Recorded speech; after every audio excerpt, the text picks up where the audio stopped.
یہ دیکھنے میں تو ایک کتابچہ ہے، بکلیٹ ہے، لیکن اس کا جو مرکزی خیال ہے وہ میں آپ کو بتا دیتا ہوں۔ جب یہ میں نے لکھا تھا تو اس وقت میں ایم فل کا اسٹوڈنٹ تھا۔ ایم فل کے زمانے کا یہ میرا ایک مضمون ہے، آپ یوں سمجھ لیجئے۔ ہمارے ہاں جو طلباء ہیں مدارس میں پڑھتے ہیں یا مسلمان ہمارے، وہ اس سے واقف نہیں ہوتے اکثر طور پر کہ اسلام میں جو کچھ بیان کیا گیا قرآن مجید میں یا رسول اللہ صلی اللہ علیہ وسلم کی سنت اور احادیث سے جو ہمیں ملتا ہے، ہمارے ذہنوں میں یہ ہوتا ہے کہ عرب کے معاشرے میں پہلے کچھ نہیں تھا، اور اسلام جب آیا، رسول اللہ صلی اللہ علیہ وسلم تشریف لائے تو آپ نے اس زمین کو پھر آباد کیا، بسایا، تو وہاں پر جو لوگ تھے ان کا نہ کوئی کلچر تھا، نہ کوئی ثقافت تھی، نہ کوئی تہذیب تھی، نہ کوئی زبان تھی، کچھ بھی نہیں تھا۔ بس اسلام آیا تو اسلام ہی نے ان کو یہ سارا کچھ دیا۔ تو اکثر طور پر ہمارے ذہن میں یہی بات ہوتی ہے، چونکہ ہم عرب کے رہن سہن سے، ان کی زبان سے، ان کی جو ادبی حسن ہے، خوبصورتی ہے، اس سے ہم واقف نہیں ہوتے، تو ہمارا خیال یہی ہوتا ہے کہ بھئی اسلام نے ہی سارا کچھ آ کر ان کو دیا۔ اب یہاں میں نے شاید ذکر کیا ہے کہ رسول اللہ صلی اللہ علیہ وسلم نے 3 کام آپ نے کیے، یعنی وہاں کا جو کلچر تھا، ثقافت تھی، تہذیب تھی جس میں وہ رہتے تھے، وہاں پر 3 قدم آپ نے اٹھائے۔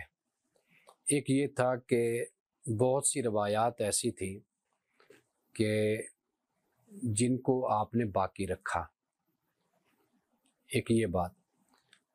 دوسرا یہ کہ بہت سی روایات ایسی تھیں جن میں آپ نے امینڈمنٹ کر دی، ترمیم کر دی۔ اور تیسرا یہ کہ بہت سی روایات اور رواجات اور معمولات ایسے تھے کہ جنہیں رسول اللہ صلی اللہ علیہ وسلم نے کلیتاً ختم کر دیا۔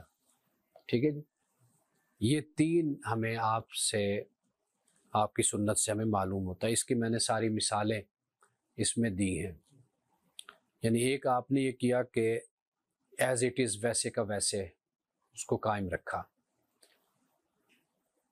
اور دوسرا یہ کیا کہ امینڈمنٹ کر دی، ترمیم کر دی کہ اس کو یوں کرو، یہ نہیں کرنا، یہ کرنا ہے۔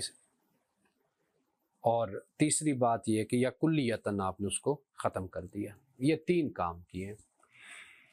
اب بہت کچھ ایسا ہے کہ جس کو آپ نے باقی بھی رکھا ہے، بہت کچھ ایسا ہے کہ جس کو باقی نہیں رکھا، بہت کچھ ایسا ہے جس میں آپ نے ترمیم کر دی، آپ نے تبدیلی کر دی۔ مثال کے طور پر آپ دیکھیے کہ نکاح کا معاملہ ہے۔ اب نکاح کی بہت سی صورتیں وہاں پر رائج تھیں۔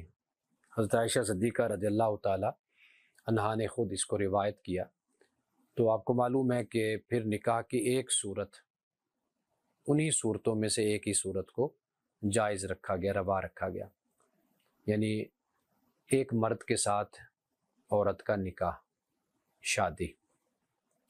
اب یہ چیز یعنی رسول اللہ کی ہمیں سنت سے، طریقے سے ہمیں معلوم ہوتا ہے، بلکہ آپ یوں کہہ لیجئے کہ اللہ سبحانہ و تعالیٰ نے رسول اللہ صلی اللہ علیہ وسلم پر جو احکام آپ پہ نازل فرمائے، تو ان احکام میں یہ سب کچھ موجود ہے۔ جو بنیادی بات سمجھنے والی ہے نا، وہ یہ ہے کہ 2 باتیں ہیں جو قول فیصل ہیں، یعنی جو بنیاد ہیں۔ ایک ہے توحید، یہ بنیادی بات ہے۔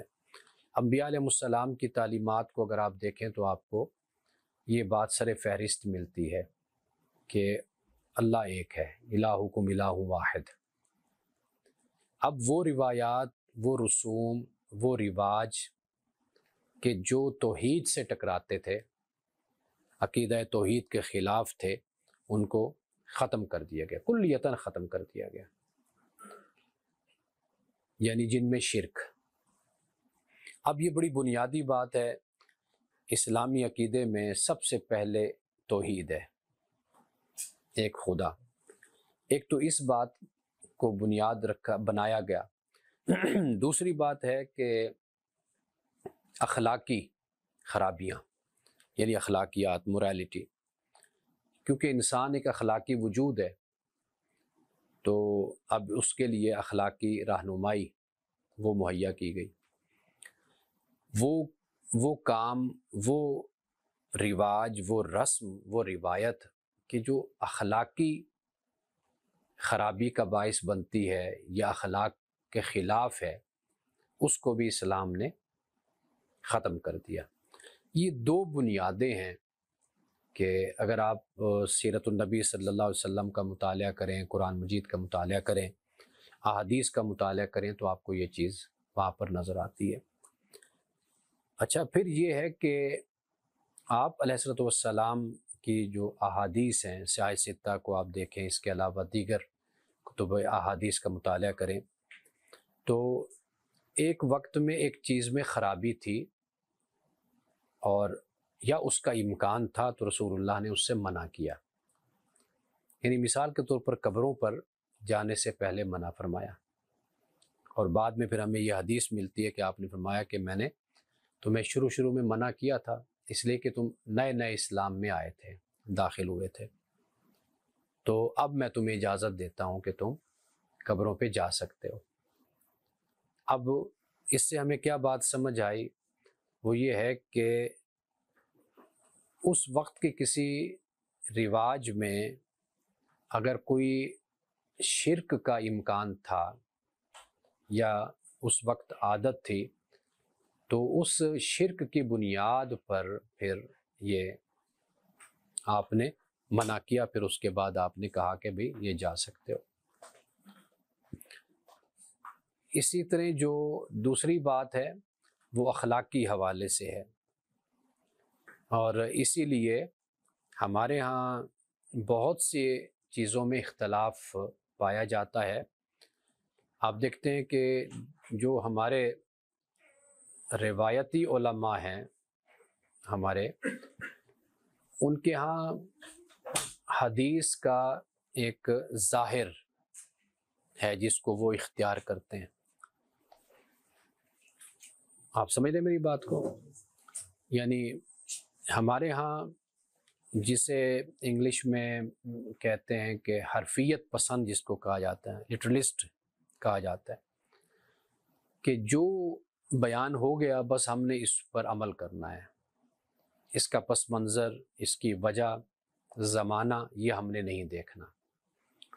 تو اسی بنیاد پر ہی پھر احادیث پر ہمارے ہاں ایک طبقے نے عمل کیا، ان کا جی یہ فرما دیا گیا تو لہٰذا ہم نے اس کو ایز اٹ از ماننا ہے۔ اب اس کا زمانہ گزر گیا اور وہ جو وجہ اور سبب منع کرنے کی تھی وہ نہیں رہی، یہ نہیں دیکھا گیا، جو تھا اس کو کہہ دیا گیا کہ یہ بس یہ فرما دیا گیا، منع کیا گیا، تو لہٰذا یہ اب ممنوع ہی ہے۔ جس میں آپ دیکھ لیجئے کہ بت پرستی ہے، جیسے اب بتوں کو بنانا یا تماثیل کا بنانا، اب یہ چیزیں رسول اللہ صلی اللہ علیہ وسلم نے منع فرمائی، کیونکہ وہ وقت اور زمانہ ایسا تھا کہ جس میں بت پرستی ہو رہی تھی، تصاویر بڑوں کی، اکابر کی، ہیرو شپ ہوتی تھی، ہیرو ورشپ آپ کہہ لیجئے، جو ان کے شجاع بہادر لوگ، بڑے لوگ جن کے بارے میں بڑی کہانیاں موجود تھی معاشرے میں، ان کے کرداروں کو گھڑا گیا تھا، افسانوی طور پر کہہ لیجئے، یا لوگوں کے سامنے بڑے بڑے کردار بنا کر پیش کی جاتے۔ لوگ مر جاتے ہیں نا، جب دنیا سے چلے جاتے ہیں تو پھر جو ان کی طرف آپ منسوب کرتے چلے جائیں، انہوں نے کون سا اٹھ کے اس کا انکار کرنا ہوتا ہے۔ تو جو پھر منسوب ہوتا ہے جو ویسے بھی دنیا سے چلا جائے تو وہ ایک بڑا بن جاتا ہے۔ پھر وہ جو کسی شاعر نے کہا نا کہ مر جائے انسان تو بڑھ جاتی ہے قیمت، زندہ رہے تو جینے کی سزا دیتی ہے دنیا۔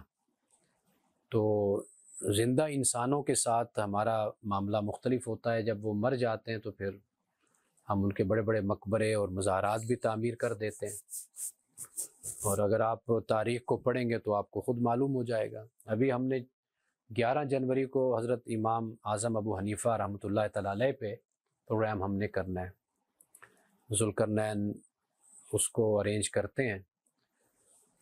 تو امام صاحب رحمۃ اللہ علیہ کی تاریخ پڑھ کر آپ دیکھ لیجئے ان کی زندگی میں ان پر کیا کیا فتوے لگائے گئے، کتنی اذیتیں ان کو دی گئیں، تکالیف پہنچائی گئیں۔ تو لیکن آج دیکھیے دنیا کس طرح ان کو یاد کرتی ہے۔ ان کی زندگی میں ان کو منکر حدیث بھی کہا گیا، دجال بھی کہا گیا، ایسے بڑے بڑے الفاظ بولے گئے۔ ان کے انتقال پر، دنیا سے جانے پر، بہت سے ایسے علماء تھے کہ جنہوں نے بڑا شکر ادا کیا کہ آج فتنہ ختم ہو گیا۔ کتابوں میں موجود ہے، تاریخ کو پڑھیے۔ تو یہ چیز انسانی فطرت میں ہے۔ انسان اللہ تعالیٰ کا دین، میں ہمیشہ کہتا ہوں کہ خدا کا دین اسی کو سمجھ آتا ہے جس میں میچورٹی ہوتی ہے اور جس میں پیورٹی ہوتی ہے۔ میچورٹی پختگی، پیورٹی پاکیزگی۔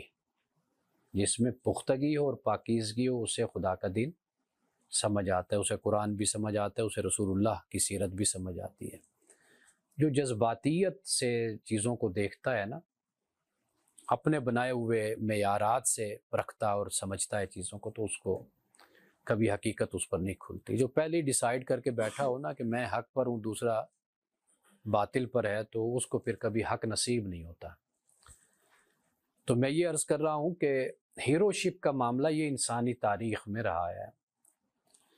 اب رسول اللہ صلی اللہ علیہ وسلم نے تصویروں سے، بتوں سے بنانے سے، ان سارے کاموں سے اس لیے منع فرمایا تھا کہ اس وقت بت پرستی تھی، تو آپ نے منع کیا تاکہ کہیں ایسا نہ ہو کہ یہ چیز عود نہ کرائے، مسلمانوں میں لوٹ نہ آئے۔ اب اس پر اختلاف پھر ہو گیا، بعد میں آنے والے علماء نے، کسی نے ایز اٹ از اس چیز کو لے لیا کہ بھئی آپ یہ کر ہی نہیں سکتے۔ بعد نے کہا کہ بھئی اس کا تعلق شرک کے ساتھ تھا، بت پرستی کے ساتھ تھا، تو لہٰذا اب وہ چیز یہاں پر ہمارے ہاں موجود نہیں ہے، تو لہٰذا یہ جائز ہے، آپ کر سکتے ہیں۔ آپ کو معلوم ہے کہ گزشتہ صدی میں ہمارے ہاں بر صغیر میں تصویر پر بڑا اختلاف ہوا علماء میں، اور بڑے بڑے علماء نے تصویر کو حرام قرار دیا، نہیں کھنچوائی تصویر۔ حج کے لیے بھی بڑی مشکلات ان کے لیے پیش آئیں، پاسپورٹ، شناختی کارڈ، وقت کے ساتھ ساتھ یہ چیزیں آگے بڑھتی چلی گئیں۔ تو ہمارے علماء نے اس پر شدید رد عمل دیا، اختلاف کیا، فوٹو نہیں کھنچوائی۔ آپ کو بہت علماء کی تصویریں آپ کو نہیں ملیں گی۔ اعلیٰ حضرت فاضل بریلوی رحمۃ اللہ علیہ کی تصویر نہیں ملے گی، وہ کسی نے کھینچ لی کہیں پر سائیڈ پہ کھڑے ہو کر، یا کسی طریقے سے بنا لی، اسکیچ بنا لیا دیکھنے والے نے، کوئی مصور ہوگا تو وہ تصویر ہمیں نظر آ گئی، لیکن نہیں۔ خاص طور پر اس لڑی میں، اس شجرہ میں آپ کہہ لیجئے، اس کی بہت سختی سے ممانعت کی گئی اور نہیں کھنچوائی گئی تصویریں۔ علماء کا نقطہ نظر ہے، لیکن بعد نے یہ بھی اختیار کیا کہ چونکہ اس کا تعلق اسی زمانے اور وقت کے ساتھ تھا تو لہٰذا وہ زمانہ اب چلا گیا۔ وجہ کیا تھی؟ وجہ وہی تھی، بت پرستی۔ اسی طرح موسیقی کا معاملہ ہے، میوزک کا۔ آپ دیکھ لیجئے کہ سلسلہ چشتیہ میں قوالی اور خاص چیزوں کو جائز کہا گیا کہ بھئی یہ دف ہے، فلاں ہے، فلوں، یہ تو جائز ہے، باقی چیزیں ناجائز ہیں۔ تو لیکن چشتیہ میں اس کو جائز سمجھا گیا، پڑھا گیا، سارا کچھ ہوا۔ آج بھی ہوتی ہیں قوالیاں، لیکن قادریہ سلسلہ میں آپ دیکھ لیجئے بہت سختی کے ساتھ اس کی ممانعت ہے، اس کو پسند نہیں کیا گیا، حرام کا فتویٰ دیا گیا۔ تو گویا کہ علماء میں ان آراء میں اختلاف کی جو بنیادی وجہ سمجھ آتی ہے وہ یہی بات ہے جو میں نے اس میں بیان کی ہے کہ ایک مسئلہ، ایک معاملہ، ایک حکم، اس کا تعلق آیا کہ کسی وجہ اور سبب سے تھا یا وہ ابدی حکم تھا یا فرمان تھا۔ یہ وہ بات ہے کہ جس کو سمجھنے میں اختلاف ہمارے ہاں ہوا ہے۔ تو میں نے یہاں پر اس کتاب میں، یہ بکلیٹ ہے چھوٹا سا، اچھا ہوتا آپ لوگ اگر اس کو پڑھ کر آتے، اس کا مطالعہ کر کے آتے تو زیادہ لطف آتا، مزہ آتا۔ تو یہ تھوڑا سا اس کو براڈر آسپیکٹ میں اس کو سمجھنے کی کوشش آپ کریں۔ آپ چونکہ جامعات سے، مدارس سے آپ کا تعلق ہے تو تھوڑا سا اس خول کو توڑیں، اس خول کو توڑیں، مسائل کو اس اینگل سے، اس انداز سے سمجھنے کی کوشش کریں۔ دو باتیں ہوتی ہیں، ایک چیز ہوتی ہے کہ آپ کہتے ہیں کہ یہ حرام ہے، ممنوع ہے۔ ایک چیز وہ ہوتی ہے کہ جو آپ سمجھتے ہیں کہ وہ مسلم معاشروں میں، مسلم تہذیب میں وہ رائج نہیں رہی، اس کو اختیار نہیں کیا گیا، اس کو لوگوں نے پسند نہیں کیا۔ یہ ایک علیحدہ چیز ہوتی ہے کہ آپ کا ذوق، آپ کا مزاج، آپ کی طبیعت۔ اب آپ جانتے ہیں نا کہ ایک حرام تو وہ ہے جو قرآن نے بیان کر دیا، باقی ایسے بھی جانور ہیں طبعی طور پر، قومی طور پر اور اپنی گروہی طور پر، کلاس کے طور پر ہم اس کو نہیں پسند کرتے۔ مثلا امام مالک کے نزدیک ایک جانور ہے جو جائز ہے، حلال ہے، امام صاحب رحمۃ اللہ علیہ کے نزدیک وہ جائز نہیں ہے، ان کے نزدیک وہ کہتے ہیں یہ نہیں کھانا چاہیے، جیسے بلی ہے، سانپ ہے، بہت کچھ ایسی چیزیں ہیں جو ائمہ میں پھر اختلاف ہوا۔ کیوں؟ اس لیے کہ اس کا ذکر حدیث میں نہیں ہے، کہیں پر موجود نہیں ہے، نہ قرآن میں اس کا ذکر ہے۔ اب یہ جو چیزیں ہوتی ہیں ان کو پھر ہم یہ دیکھتے ہیں کہ ہماری معاشرت، ہماری طبیعت، ہماری قوم اور ہماری کلاس سے مراد یہ ہوتا ہے کہ ہمارا ایک سٹیٹس ہے، لیول، ہر بندے کی اپنی کلاس ہوتی ہے۔ اس بنیاد پر وہ ایک چیز کا عادی ہوتا ہے، ایک چیز کا عادی نہیں ہوتا۔ مثال کے طور پر حضور علیہ الصلوۃ والسلام کے سامنے جب وہ ایک خاص جانور تھا، گو تھا غالباً، وہ حلال ہے لیکن آپ کے سامنے لایا جاتا، آپ نہیں تناول فرماتے تھے، وہ ڈش آگے بڑھا دیتے تھے، صحابہ کھا لیا کرتے تھے۔ اب یہ آپ کا اپنا مزاج، آپ کی طبیعت ہے۔ حضرت یعقوب علیہ السلام اونٹ کا گوشت کسی وجہ سے نہیں کھاتے تھے، کوئی تکلیف یا مسئلہ کوئی ایسے، تو بدقسمتی سے بعد میں آنے والے پھر بنی اسرائیل نے اس کو اپنے اوپر حرام کر لیا، چونکہ حضرت یعقوب نہیں کھاتے تھے۔ اللہ نے حرام نہیں کیا، انہوں نے خود اپنے اوپر اس کو حرام کر لیا۔ اب یہ وہ معاملات ہوتے ہیں کہ جن کو بہت ہی گہرائی کے ساتھ دیکھنا، یہ علماء کی پھر ذمہ داری ہوتی ہے۔ سختی اگر اختیار کی جائے گی وہ آج تو چلے گی، آنے والے وقت میں پھر نہیں چلے گی۔ مثال کے طور پر فوٹو پر جو سختی اختیار کی گئی، تصویر پر، جو ویڈیو پر اختیار کی گئی، کیمرے پر، آپ دیکھ لیجئے کہ وقت کے ساتھ ساتھ وہ سب کچھ اب جائز ہے، سارے استعمال کرتے ہیں۔ اب یہ ایک علیحدہ پہلو ہو جاتا ہے کہ ہم ایک چیز کو ناجائز بھی سمجھتے ہیں، پھر اس کو مجبوراً عموم بلوہ کہہ کر پھر اس کو استعمال بھی کر لیتے ہیں، یہ ایک علیحدہ چیز ہے۔ لیکن آپ یہ دیکھیے کہ زمانے کا جبر آپ دیکھ لیجئے کہ زمانہ پھر آپ جو کام حرام نہیں ہوتا خدا کی طرف سے، آپ جب اس کو اپنے ایک نئی ایجاد کو، ایک نئے تقاضے کو اگر آپ اپنے اسی فقہی استدلال میں یا فقہی پیراڈائم میں آپ بند کر کے اپنے آپ کو وہیں پر کھڑے رہتے ہیں، تو پھر وہاں پر یہ مشکلات پیدا ہوتی ہیں کہ پھر لوگوں کی طرف سے یہ اعتراض آتا ہے کہ جی آپ ایک زمانے میں تو مولویوں نے یوں کہا تھا، تو اب یہ کہتے ہیں جی اب ٹھیک ہے، لاؤڈ سپیکر حرام تھا پہلے، اب وہ حلال ہو گیا، کیمرہ حرام تھا اب وہ حلال ہو گیا۔ فلاں چیز تصویر حرام تھی اب وہ حلال ہو گئی. اب علماء سب کھنچواتے ہیں، اب دیکھ لیجئے، اور بڑے بڑے پوز بنا کر کھنچواتے ہیں تصویریں، وہ ہمیں ساری ملتی ہیں. تو کہنے کا مقصد یہ ہے کہ ان چیزوں کو اس میں آپ دیکھیے کہ رسول اللہ صلی اللہ علیہ وسلم نے اگر کسی چیز سے منع فرمایا تھا تو وہ منع کیوں فرمایا تھا.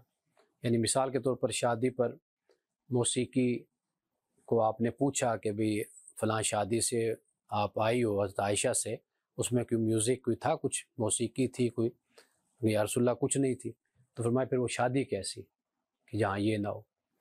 تو مطلب یہ ہے کہ ہمیں جو سبب ہے، جسے سبب نزول کہا جاتا ہے یا شان نزول، وہ بھی چیزیں ہیں جس کو دیکھا جائے. تو میں یہاں پر آخر میں ایک بات میں ذکر کرنا چاہتا ہوں کہ ابھی ہمارے ہاں ہم اس پر اپنے ادارے میں اس پر بحث کر رہے ہیں، گفتگو کر رہے ہیں کہ ہم کوئی مختصر مدت پر درس نظامی کی طرز پر، درس نظامی تو نہیں، اس کی طرز پر کوئی ہم ایسا نصاب تشکیل دیں.